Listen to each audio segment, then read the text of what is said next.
Bonjour à tous, j'espère que vous allez bien. Bon, alors aujourd'hui les amis, on va commencer avec ce petit extrait, qui est une pépite, soit dit en passant, qui, à lui seul, mérite probablement que vous likiez directement cette vidéo. Mais oui, c'est ce que je pense. Et abonnez-vous aussi, on est bientôt 20 000, on vise les 3 milliards. Aidez-moi à atteindre cet objectif. Bon, comme je vous le disais, on va commencer avec ce petit extrait, cette petite pépite, cette petite friandise de 30 secondes, de Manuel Bompard, qui donne une leçon de vérité à un journaliste. Eh oui les gars, vous avez bien entendu. Je crois qu'on habite le seul pays où nos élus politiques sont obligés de faire dire la vérité à nos journalistes. D'habitude, c'est pas l'inverse. Vous arrivez monsieur Barnier, vous voyez, vous êtes monsieur Barbier. Mais 2,2%... Alain Bompard, ça a dû vous arriver aussi. Ça m'arrive. Mais les retraités les plus fragiles, ils avaient été sauvés par Wauquiez, ils n'étaient pas concernés. Franchement, pas vous. Jusqu'en juillet, c'était... D'accord. Au 1er janvier, ils auraient été revalorisés de combien, les retraités les plus modestes? C'est-à-dire la moitié de l'inflation, Non, pas la moitié de l'inflation. 0,8%. C'est ça ce qui était prévu dans le budget de monsieur Barnier. Ils vont être revalorisés de combien? De 2, là. Voilà. Donc les retraités modestes, ils y gagnent. Mais rien du tout. Arrêtez de nous dire que c'est la fin parce que LFI a censuré. Je vous l'ai déjà dit les copains, ce n'est que le début. Bon, et en bonus, on va se regarder un autre extrait sur la même chaîne, BFM TV, où Manuel Bompard donne un cours à une autre journaliste. Ah mais oui, là j'avoue, c'est de la gourmandise de ma part. Ah, je suis gourmand. Qu'est-ce que je suis gourmand? Jean-Luc Mélenchon, lui, serait loin derrière, à 12%. Il a perdu 3 points aussi. 2 points. Non, il a perdu 2 points. Non. Depuis Madame, septembre. Madame. Si vous voulez faire les comparaisons avec le sondage IFOP de septembre, faites-les proprement, s'il vous plaît. Bah, écoute, moi, je lis ce qui est écrit dans le Figaro, excusez-moi. Dans ce cas-là, il y a une erreur dans le Figaro, parce que je peux vous retrouver, si vous voulez, là, immédiatement, le sondage IFOP du mois de septembre, et je peux vous dire que... Oui, mais c'est un sondage entre le mois de septembre et aujourd'hui. Mais il n'empêche, Manuel Bompard... de l'Institut IFOP. Il n'empêche, Manuel Bompard, on est à 38% pour Marine Le Pen, on est à 12% pour Jean-Luc Mélenchon. Comment vous expliquez que ce soit le RN qui engrange après cette séquence autour de la censure? Je vous propose vraiment de prendre avec beaucoup de vigilance les enquêtes d'opinion, quand vous savez que 27 sondages sur 27 de la période des élections législatives après les dissolutions de l'Assemblée nationale disaient que le Rassemblement national allait gagner les élections législatives et que M. Bardella allait être Premier ministre. 27 sondages sur 27. Alors moi, je veux bien qu'on recommence en permanence le fait que ce soit maintenant les sondages qui font l'alpha et l'oméga de la vie politique, mais en l'occurrence, quand ils se sont trompés, oui, mais quand ils se sont trompés 27 fois sur 27, peut-être qu'on pourrait désormais apprendre à être un petit peu vigilant sur les sondages. Maintenant, si vous voulez m'interroger sur le sujet, je vais vous répondre. Ouais. Moi aussi, je peux jouer avec les sondages. À l'élection présidentielle de 2022, Jean-Luc Mélenchon, il a commencé à 8 et Mme Le Pen, elle était à 30,5 dans les premiers sondages. Et Mme Hidalgo à 7. Attendez, et Jean-Luc Mélenchon, il était à 8 et Marine Le Pen, elle était à 30,5. Finalement, Marine Le Pen, elle a fini à 23 et Jean-Luc Mélenchon à 22. Et Hidalgo à 1,7. Ça veut dire que Jean-Luc Mélenchon va faire un calcul rapide. Il a fait 14 points de plus par rapport au premier sondage et Marine Le Pen, elle a fait 8 points de moins. Et ça s'appelle la campagne électorale. Et ça s'appelle... Mais Manuel Bompard, on va l'appeler le professeur. Il est là pour distribuer les leçons. Non mais c'est bon, c'est même trop. C'est précis, c'est net, sans bavure. Sourcé, chiffré, tout ce que tu veux. C'est tout simplement ce qu'on appelle des moments Nutella, ce qu'il nous offre. Non mais l'autre, j'ai même pas envie de l'écouter, carrément. C'est bon, le professeur a tout dit. Et en parlant du professeur, vous n'allez pas le croire, messieurs, dames, mais LFI a de très bon goût en matière de série. Bella ciao, bella ciao.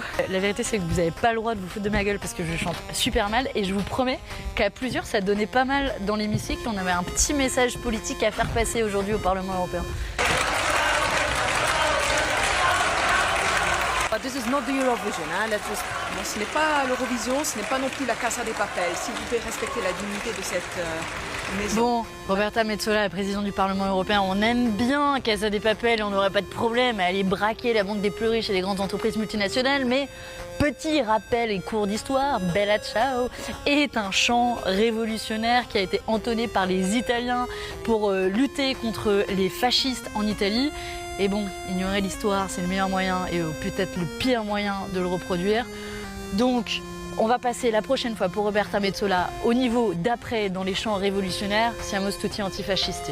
Bon, ok, je vous vois venir, ce n'est pas LFI, ok, mais il y a Manon Brie ou pas? Ben voilà, ne venez pas me saouler en commentaire, non mais je vous connais. Bon, et sinon, que dire sur cette scène? Bella Ciao, en pleine Assemblée européenne, c'est magnifique. Et je sais, ce n'était pas une référence à la série, mais dans la série, quand il la chante, ce n'est pas non plus une référence à la série. Voilà, comprendra qui pourra. Bon, et maintenant, on va parler un peu de TPMP. Regardez-moi ça, Cyril Hanouna qui va nous annoncer ce que l'on savait tous et qui nous fait passer ça pour une victoire. Non, franchement, il est fort, il est fort. Eh bien, sachez que le 28 février, on arrêtera TPMP. Si, on arrêtera le 28 février TPMP, le temps d'un week-end pour reprendre le 3 mars.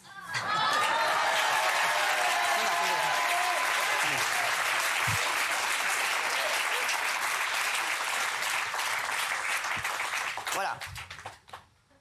On est en train de savoir où, actuellement, sachez-le, travaille avec les grands patrons, voilà. Mais je me présenterai pas comme devant vous, avec une telle puissance capillaire, si je n'avais pas, voilà, si je ne travaillais pas tous les jours pour vous, pour nous. Et je le dis pour également personne qui travaille avec nous, parce que si je continue, forcément, il continue. Je ne vais pas prendre la caméra moi-même. Hein, je ne vais pas me balader comme ça pour faire le bien dans l'émission tout seul. Je vais avoir besoin de monsieur, d'amour et tout ça. Donc voilà, les chéris, sachez que je travaille tous les jours là-dessus. Là-dessus. Ok les chéris? Donc si vous aviez prévu de partir en vacances en mars, annulez. Je sais que Benaïm avait prévu de partir vivre sa vie à Ouarzazate. Oui. Waouh, bah alors ça, pour une surprise, c'est une surprise. Ils vont diffuser sur une autre fréquence. Non, c'est dingue, j'arrive vraiment pas à le croire. Mais allez, Cyril, on le savait tous. Il y en a pas un qui était pas au courant de cette information. En tout cas, bonne chance pour la chaîne qui va te prendre, hein. Bah oui, parce que prendre Cyril Hanouna, ok, ça ramène du public, mais ça ramène aussi les amendes de l'Arcom. Aïe aïe aïe, ça pique. Il s'était pris je sais plus combien de millions d'euros d'amende quand il s'était embrouillé contre Louis Boyard. Vous vous rappelez le coup du « je ne mords pas la main qui me nourrit » D'ailleurs, en parlant de ça, Cyril, si toi tu ne mords pas la main qui te nourrit, va falloir prévenir tes chroniqueurs. Eh oui, il faut les briefer. Regardez-moi ça, Géraldine Maillet qui mord la main de son patron sans faire exprès. Pourquoi en fait l'Afrique ne se développe pas? Moi, c'est-à-dire, ça, je ne comprendrais pas. En fait, on a l'impression qu'on pille l'Afrique quelque part. Des travailleurs, des médecins et tout ça, et je trouve qu'il y a un vrai problème, c'est-à-dire que l'Afrique, ok, on peut l'aider, mais il faut que l'Afrique aussi se cède elle-même, et il y a tellement de dirigeants qui sont corrompus, qui prennent l'argent et tout ça, et c'est catastrophique. Et je trouve que ça, Gilles, ça devrait être ton cheval de bataille. D'accord. Voilà, parce que pour moi, c'est le nerf de la guerre, quoi. C'est pourquoi tous les dirigeants africains se goinfrent, vivent dans des conditions extraordinaires, ont des hôtels particuliers à Paris, roulent avec des Bentley, et leur peuple crève en fait. Juste impossible. Je le vois à Paris, il se trouve que je le vois à Paris. Mais qu'est-ce qu'elle est bête! Oh là là, qu'est-ce qu'elle est bête! À ton avis, Géraldine, si les dirigeants africains ont été corrompus, qu'ils ont des hôtels et tout à Paris, comme tu dis, qui est-ce qui les a corrompus? Bah oui, eux ils prennent de l'argent, mais faut bien que quelqu'un leur donne de l'argent. Alors je te pose la question, Géraldine, qui est-ce qui a donné à ces dirigeants pouvoir et richesse? C'est Bolloré, ton patron, la même personne qui remplit ton frigo. Bon, et maintenant les amis, je voulais vous montrer cet extrait. Je suis tombé dessus, il date un peu, mais c'est Jean-Michel Apathy qui nous rappelle les bases. Et ça fait toujours du bien. Ces deux personnes qui ont été condamnées pour des propos racistes, antisémites, ne sont plus jamais invitées dans les médias. Il s'agit d'Alain Soral et de Dieudonné. Ça fait 15 ans qu'ils ne sont plus invités dans aucun média. Les deux personnes qui suivent, qui ont été condamnées, Éric Zemmour pour la première fois en 2010, injure à caractère racial, 2 fois ensuite, dont une fois injure à caractère religieux, qui a été condamné en première instance récemment pour avoir dit à Absatoussi que son prénom était une insulte pour la France et que sa mère aurait mieux fait de l'appeler Corinne. Bon.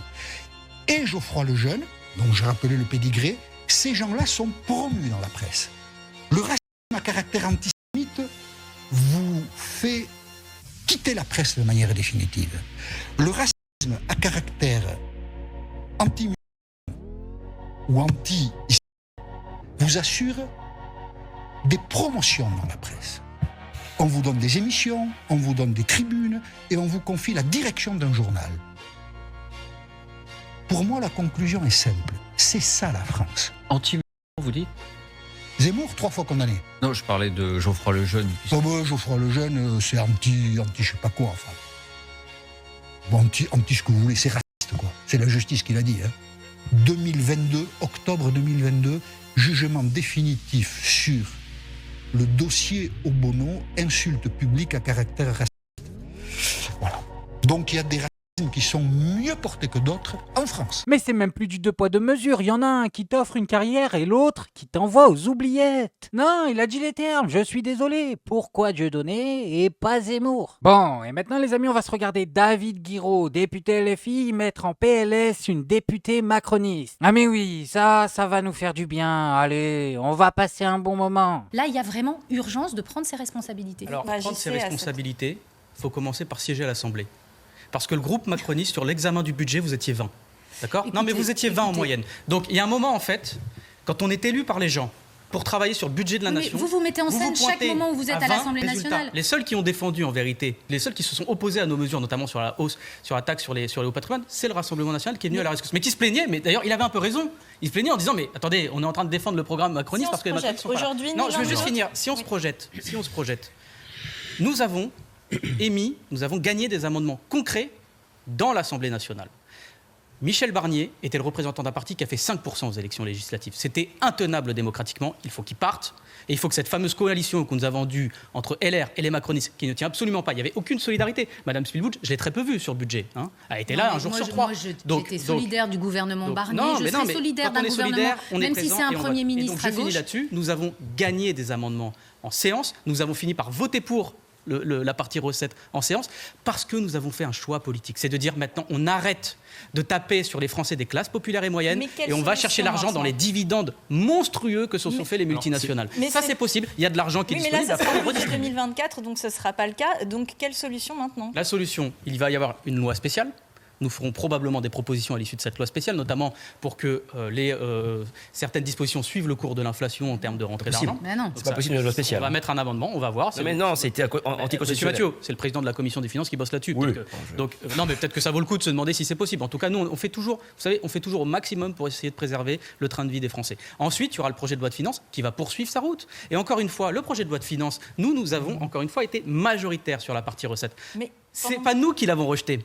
Donc nous appelons, justement, quand on dit prendre ses responsabilités, prenez tous vos responsabilités. Mais oui, c'est trop facile, ils font n'importe quoi et après ils appellent LFI à être responsables. Ah ben non, vous ne pouvez pas faire de l'opposition parce que c'est irresponsable. Vous comprenez, on a tellement mis le pays dans le foin que si vous essayez de nous mettre des bâtons dans les roues, ça peut être compliqué. Mais démerdez-vous.